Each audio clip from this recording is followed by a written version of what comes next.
Simplify.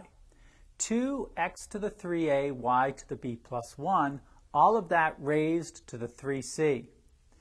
Well, when we're raising a product to an exponent, that exponent applies to each of the factors in the product. So this would be 2 raised to the 3c times x raised to the 3a, then raised to the 3c.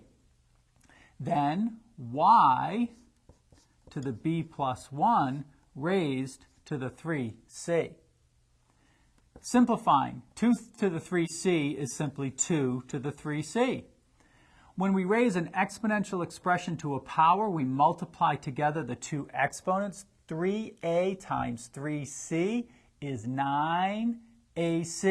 So this would be x raised to the 9ac. Again, an exponential expression to a power, we multiply together the powers, so this would be y raised to the 3bc plus 3c.